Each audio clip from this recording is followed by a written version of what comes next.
Hello, my name is Ryan, and this is Ryan's Reads. I have on such a chunky sweater and it's so hot. It's fine. I'm getting over being sick, so my voice is still a little wonky, but we're gonna deal with it. Okay, I'm back home this weekend, and so I'm in front of my tapestry instead of my bookshelves because I'm redoing my bookshelves, so they're all on the floor.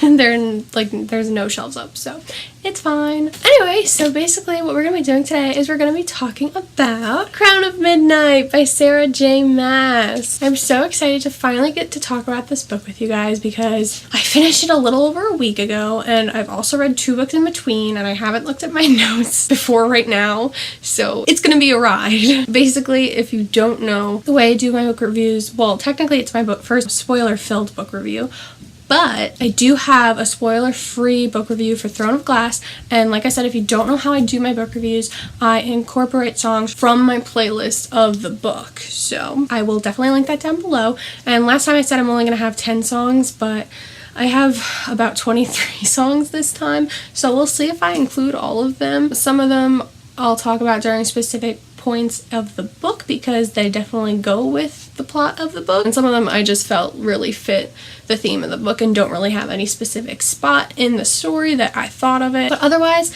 let's get into it. If you don't know, Throne of Glass is a very popular series at this point by, like I said before, Sarah J. Maas. I'm not going to summarize the second book in the series because spoilers, but basically the first book in the series follows an assassin named Celaena Sardathian, and she's her kingdom's #1 assassin until she gets caught and thrown in a prison camp. And after about a year in that prison camp, she is taken before the prince, and he gives her the option to either compete in a competition to become the king's champion, or she can stay in the prison. So obviously she has to take up that deal, and she battles with 23 other acclaimed assassins and criminals. So basically that's what it follows, and that's what but that's about it for the spoiler-free section. I'm going to get into spoilers now, so if you have not read Crown of Midnight, I suggest going to pick it up as soon as possible. Okay, so again, this is the spoiler part for the book, and just wow,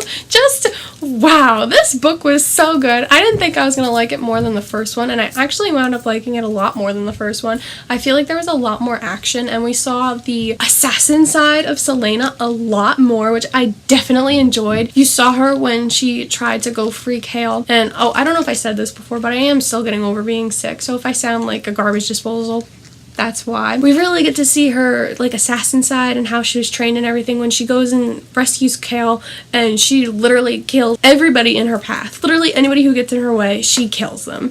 And it's just, I don't want to say it's great, but you know, it's pretty entertaining as a reader. So like I said, this is my first book review, so I don't know how I want to do it. I think I'm going to go in order of events. So let's start looking at these stickies and my handy dandy notebook.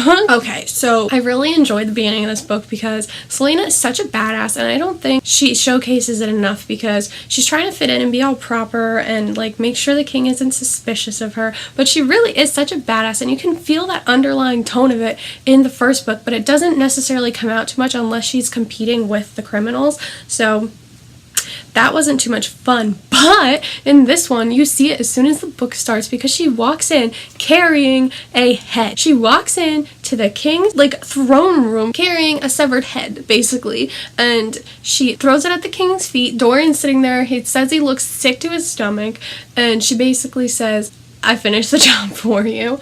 And so the king says, your money's in your room, this, that, the other thing, and you kind of assume this is how the past couple of weeks / months have gone because I'm not really sure how much time has passed. It's something between a few weeks and a month or two. So you assume this is what's been going on for so long now, and it's like they got used to this. This is their pattern now. And then she goes and she's walking through the servants' quarters or whatever the hell they are, and she meets up with Chaol, and Chaol knows she's pretending to like the king, but Dorian doesn't because they haven't talked in the past couple weeks, which is kind of surprising to me, but not at the same time because she wants her freedom and she also doesn't want the king to suspect anything of her. And we also learn like she doesn't want to put Dorian in danger, so that's okay. But he also sitting there thinking she pretended to love him for the entire time, and he's looking at her and Chaol get along so well, which just broke my heart because I may be team Chaol, but guess what? I love Dorian too. He's such a sweetheart and he deserves so much better. And then we find out she's not actually killing the people. She's not killing them at all. She's getting their heads from sick houses, dead houses, whatever the heck they called it. But these people were already dead. So she helps the people she was supposed to kill get away, and she literally stages their death, which is crazy and too risque. I can't believe she actually did this. That was pretty surprising. And then we meet Roland. I don't know how important he is in the story or if he's going to be in the next couple books, but he was in it enough to make it suspicious, kind of, because he went from not getting along with Dorian and Chaol at all to supporting everything Dorian said in any of the meetings. So that made me really suspicious of him. But it's also mentioned that he wears the black ring that the king wears and that Parrington, yeah, he wears the same ring that they wear, and he mentions how he has headaches too, which is super sketch, so we don't trust him. Time goes on, and then the king says, hey, your next mission is to kill Archer, whatever his last name is, and Celaena is like, okay, she knows Archer. She worked with him in the Assassins, whatever, when she works for her former boss. So she knows him, so she has to pretend like she's following him around, like she did with all the other ones, and she basically gives him the choice, I either kill you or you can run away. And that's what she does for Archer. It's not any different. Yeah, so that's basically when the story kicks off, because we found out that Archer knows he's a part of, but in the beginning we find out later he's part of this rebel group, or he leads it, or whatever the hell he does with it, because Archer is garbage and we don't like him. But we find out in the beginning that he only knows of this rebel group, and he's like giving Celaena pieces of information if she gives him more time to get his stuff together before he actually has to leave and fake his own death. So that's how that goes. We know Chaol doesn't like Archer right away, so that was pretty entertaining seeing Chaol get jealous. A specific little sticky I had is when she was going to see Archer and she goes, I'll see you tomorrow, and he goes, what do you mean tomorrow? And goes, she gave him a slow smile. You're a smart boy, she said, stalking down the steps to the carriage. Figure it out yourself. Oh, Celaena. So that's pretty entertaining. And then we go throughout the whole book thinking that Archer is not an awful person. I mean, we were kind of suspicious of him, let's be honest, but we go throughout it thinking he's an okay person and he's just kind of a coward who really just wants to protect his own life at all costs, so he's giving Celaena whatever she wants. And so part of what she wants is more information, so he gives her this information, and she goes into what's supposed to be like one of the leaders' offices of this rebel cause, and his name is Davis. She goes into his office and he walks in on her in the office, so he stabs her with a knife with Gloriella on it, which is some kind of poison. So she kills him, runs out of the house, and stumbles into the castle like half dead. His blood's all over her, and so Chaol catches her and is like, what the heck is going on? And she like whispers Gloriella before she passes out for like 2 days, and he's freaking out, and it's like, I don't know. I stickied that scene too because I thought it was really cute because he took care of her. If you can't tell, I was Chaol trash this entire book. Obviously now I know that Chaol and Celaena are no more, but there's hope, I guess. Maybe, not really.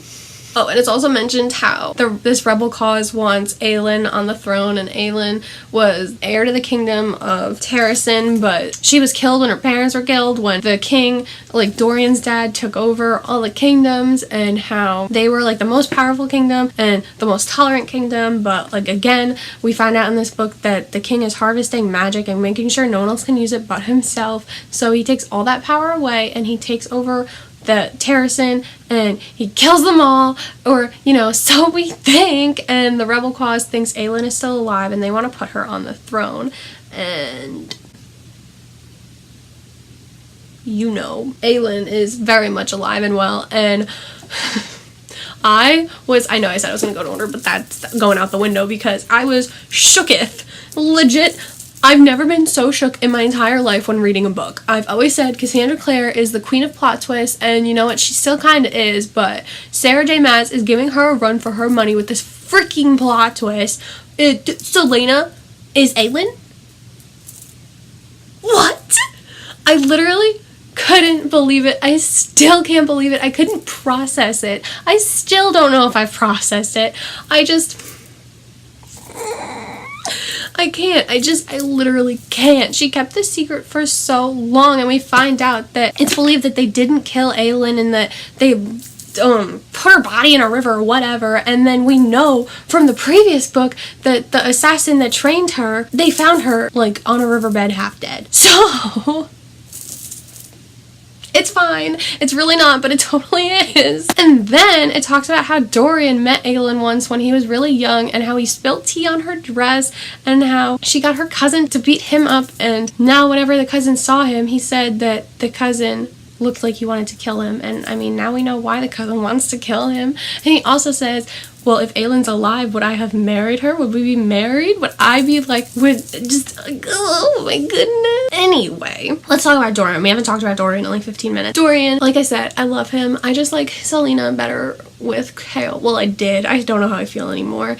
I haven't started the next book yet. I've read 2 contemporaries in between these books because these books are so high fantasy, you need a break from them. That's like the type of high fantasy I like to read, like the ones where it's literally so much you need to read a contemporary to like get everything out of your system and then pick up where you left. Dorian, we find out our Dorian, our prince, has magic, and magic is so illegal and he will get killed right away if anyone finds out, and my heart goes out to him because my poor baby. We find out when he punches a wall in the basement for whatever reason. I don't even remember why he punches this wall, and literally the entire wall cracks. Like, cracks splinter out, and the window that's like however many feet away from the wall he punched, like, explodes inwards. And like all the debris doesn't even touch him. It's like he had like a bubble around him, it said. And yeah. And obviously, me being the Disney fanatic that I am, that's Tangled in case you don't know. The first thing I thought of was Let It Go. And that's the first song that we're gonna play for this little Spotify review thing that I got going on, because Dorian's the prince and he has powers and you know he has to hide it. So obviously it's only fitting that Let It Go is basically his theme song for this book.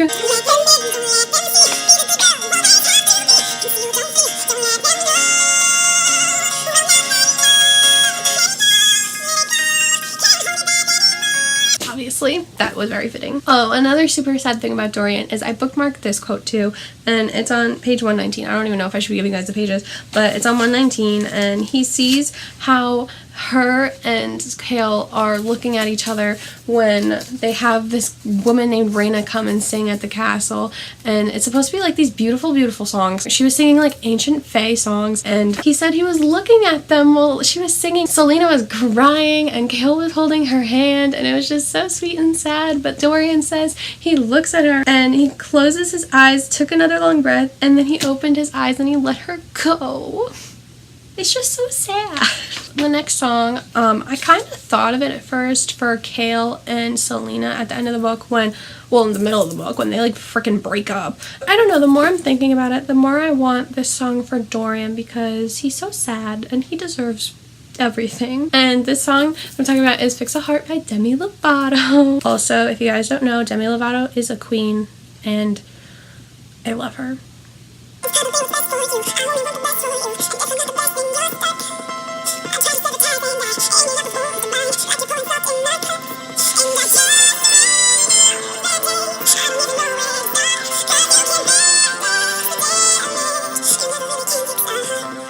Sad. Okay, and then yeah, we find out that the king is lots of bad words. He's a douche canoe and he kills Rhaena, basically chops off her freaking head. But then that's why we don't trust Roland, because he's there when it happens and he just watches.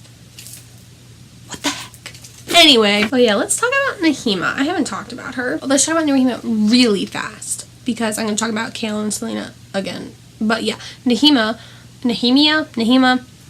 She talks to Dorian during this ball thing that the king throws, and she basically insinuates that she knows that he has powers, and it's just, how does she know this? I still don't know how she knows this. I'm confused. Anyway, yeah, like I said, I'm talking about Chaol and Selena because they danced during this wonderful book, and they did this waltz thing, and it was just the cutest thing ever, and it was just so sad because it says that in that moment, after 10 long years, Selena looked at Cale and realized she was home. I love them so much.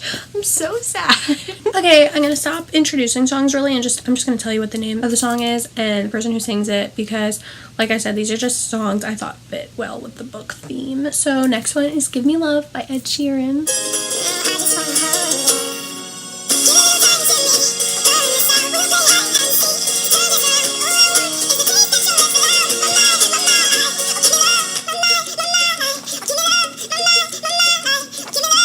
Yeah, this part's sad. We don't really learn much. Well, just kidding. This was foreshadowing. We talk a lot about Selena's parents because it's the 10-year anniversary of their death, which was super sad. We talk about how she has this dream where there's like not a stag, I'm thinking of Harry Potter now, a deer or something in every one of her dreams across like a vast hole in the ground, and it's across this clearing. And we learn later that her grandma, that they could like transform into not this like because they're fae. Like, oh yeah, other plot twist, she's freaking fae, but that one you can kind of see coming. The major one to me was Aelin, but like you learn that the person in their family can like change between these animals, and it's just a whole ordeal.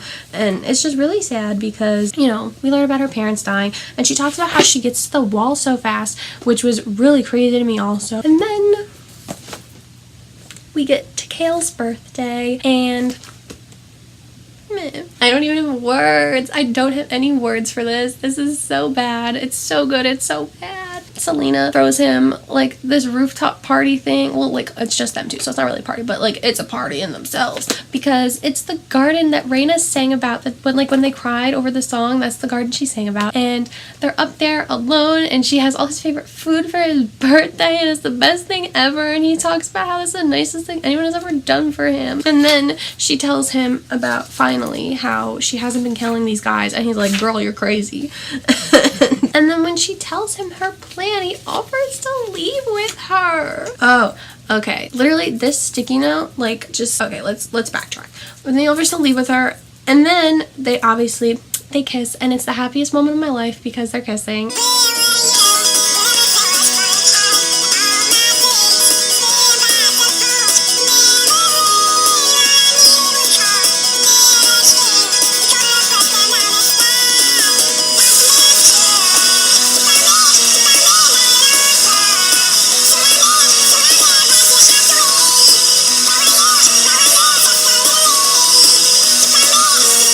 That was You Found Me by The Fray, and I chose the song because even though they both want each other, it's just never okay. It's always a little too late. Anyway, after he says to go with her, they have to kiss. And then they go back to the room and at the castle, and you know, they have fun times. And I literally sticky noted this part, and I wrote on the sticky note this is just comical now. And I laughed as I read it again because it's after like they had their fun time, and he literally says, "I don't want you to think I'm agreeing to keep it a secret because I'm ashamed in any way." And she says, "Who said anything about shame? Honestly, I'm surprised you're not strutting about boasting to everyone. I certainly would be if I'd tumbled me." I thought that was really funny. And then I also wrote literally the whole chapter, because literally the whole chapter. Oh my gosh, this is funny. We're gonna backtrack for 2 hot seconds. Literally, when they kissed, the only line it says is, "The kiss obliterated her." And I literally wrote, same. And okay, like I said, we're gonna talk about Nahima now, because I haven't talked about her at all, because I really didn't like her that much as a character. But you know, I didn't want her brutally murdered either, and that's what fucking happened. Ooh. And so we get this chapter. Okay, and so basically, obviously, Selena and Nahima are really good friends, and they definitely have like disagreeing views about a lot of things, because everything that's happening in Eyllwe, Nahima wants to be on top of it. She wants to get things done. And Selena's like, "You gotta be low key, girl." And she's like, "You're just a coward, shut up." And so basically that's the last conversation they freaking have, is Nahima telling her, "You're a coward for not doing anything when you could be, because you're just worried about your freedom." And that's depressing, because that's the last conversation they have. Then the next thing, we get like a little blurb that's considered a chapter. It's like half a page, when the queen and Nahima are talking, and she's saying, "Well, which one of them is gonna break first?" And Nahima's like, "It has to be her. She's like, Dorian's not ready yet. Or, well, we know she's referring to Dorian now, but she was just saying he. And she was saying how he's not ready yet, and it has to be her. And so basically, she's a martyr for the cause, and she knows that she's gonna die. So, not cool. Oh, yeah, speaking of her death, this chapter that I'm on right now, the king literally tells Chaol, hey, there's a death threat on the princess. You're going to protect her, but you're also not going to tell Celaena because, no, we don't want her involved because she's hecka trouble. And so Chaol's like, sure, I'll get my best guards on it. And so that's what he does, but does it work? No. And then we get when Chaol gets captured. It just breaks my heart because this is when everything goes downhill. We're only 200 pages in and everything's going downhill already. It's fine. So she comes in, she fucks shit up to the max. She kills everyone in her freaking path, and I write down on the sticky, Celaena is a queen, because she is.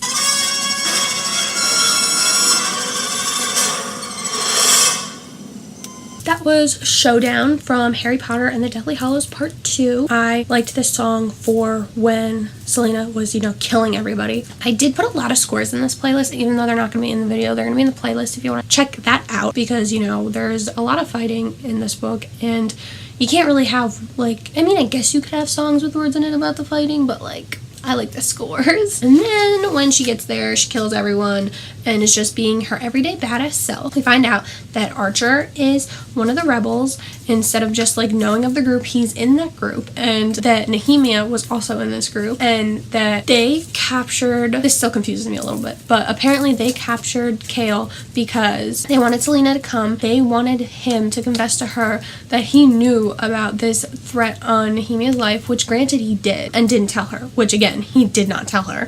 And so they make him confess all this stuff to her, and she's like, there's a death threat against her. I have to go get her. And so she bolts out of there.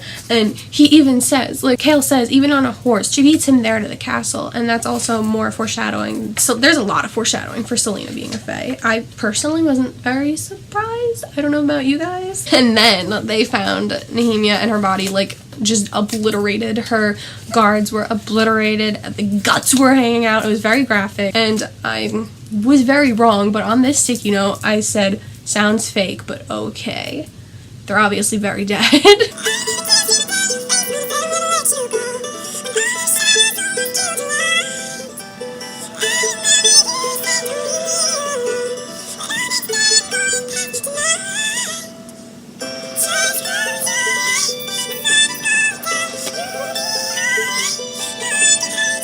That was Safe and Sound by Taylor Swift from the Hunger Games soundtrack, and I don't know, I felt like it fit Nehemia's death and the fact that Celaena tried to kill Chaol. And it's just,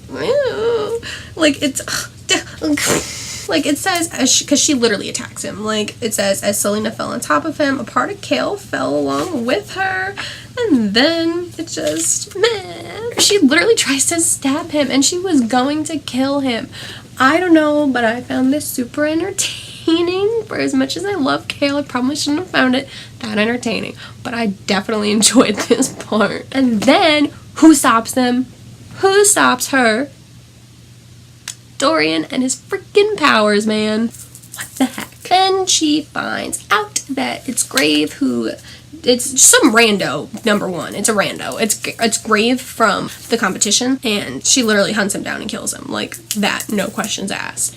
And which is literally crazy. And then the next chapter, chapter 36, I liked a lot because she walks in to this meeting that the king has going on with Dorian and Chaol in it, and has Grave's severed head in her hand and plops it right in front of whoever she thought was his sponsor on the table and says, believe this is yours, dude. It just, yeah, I liked that a lot too.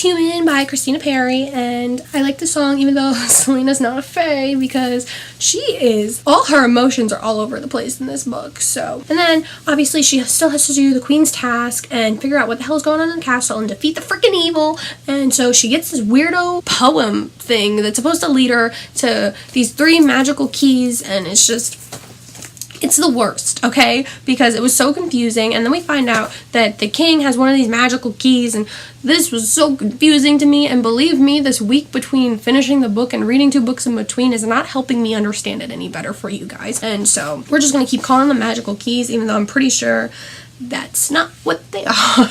And then finally, Chaol puts 2 and 2 freaking together because he's freaking clueless in this book. That's what I learned, is he's clueless. He's actually clueless. And he finally puts 2 and 2 together and figures out she's a noble from Terrace. And obviously he doesn't know she's fae yet, or she's Aelin, but he knows she's a noble just because of everything that he was able to put together. Oh yeah, and then there's this weirdo named, what is it? Baba Yellowlegs or whatever it is, and she's creepy as heck. She is the one who gives Selena this information that that's what the keys actually are. Like, it's keys. So obviously Selena kills her because she also knows that Dorian has powers, and so... And then again, she finds out that the clock tower is made up of the stuff that the king's rings are made up out of, and that's how he has like this one piece of power and has this one key, and how he's controlling all this magic just with the one key to have like this. Oh yeah, the key is like the portals to the other worlds, and it's just, it's confusing. Oh yeah, this is pretty funny. And then Dorian runs into Selena in like the tower, and there's this creepy thing down there that is trying to eat them, and they have to fight it, and then they like with both of their powers, and it's just, oh my god. And then they finally obviously defeat it with the word marks, and I literally have this little part marked because I have literally, they just found out that the other has magic, and Dorian is over here saying shit every 2 seconds.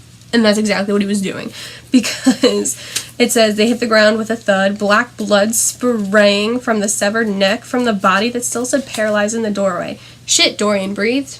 Shit, me too, man. And then, obviously, as we talked about, the king stifled all the freaking magic with these stupid keys, and it's the worst. Because, you know, he's the worst. And then, homegirl Selena is stupid as frick, and she decides she is gonna open an otherworld portal with the word mark and call Nehemia. And so they get, like, their little goodbye, but Nehemia is basically, girl, what the hell are you doing? You can't do this because other things are going to come through. And what happens? Other things come through. And then Archer's there all of a sudden, and he wants the stupid word book thing. Oh yeah, and the word book is called The Walking Dead. So every 2 seconds I was thinking of the show, so...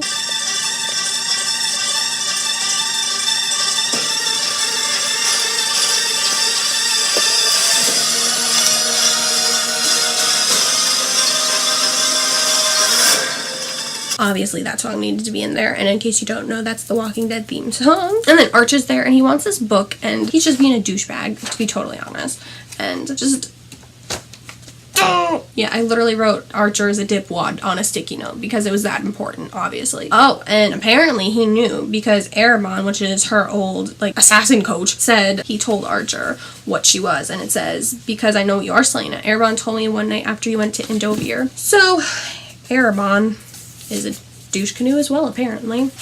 What else is new? Yeah, and then all of a sudden, he, like, Dorian, like, has this dream that he needs to go get Selena from the stupid dungeon thing that she's in with Archer because she's in danger and that otherworld portal's open. So he goes to get Chaol, and then Chaol is like, whoa, we still don't know what all these guys during the, like, the champion contest, maybe that's what's down there with her. And that's when I really realized Chaol's freaking clueless about magic and Cain because nobody ever told him.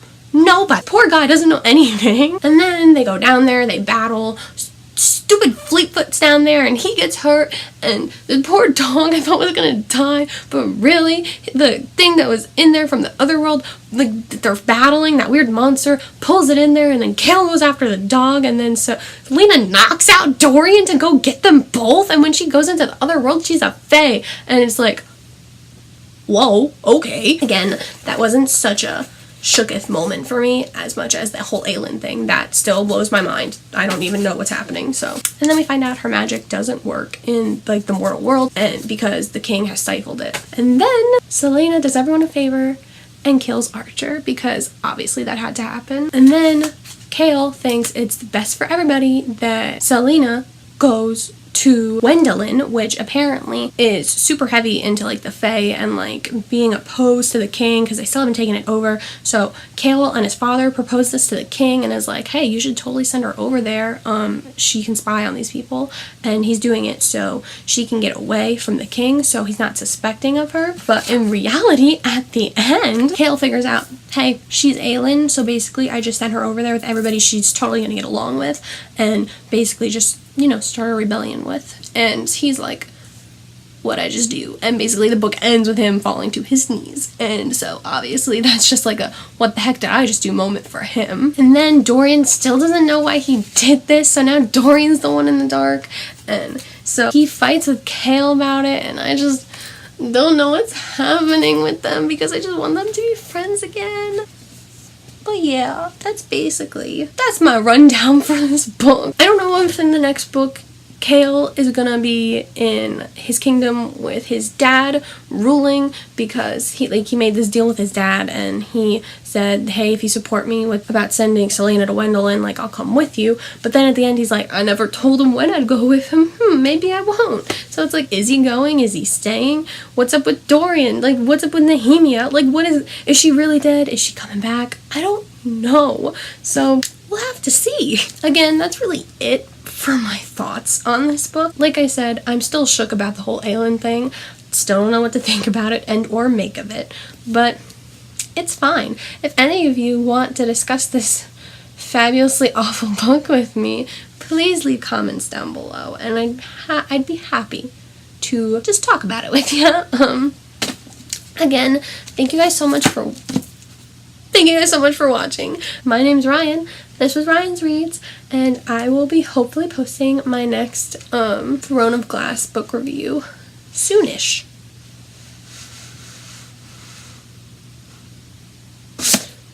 Hope you guys enjoyed. Again, my name's Ryan. This is Ryan's Reads, and I will see you all next time.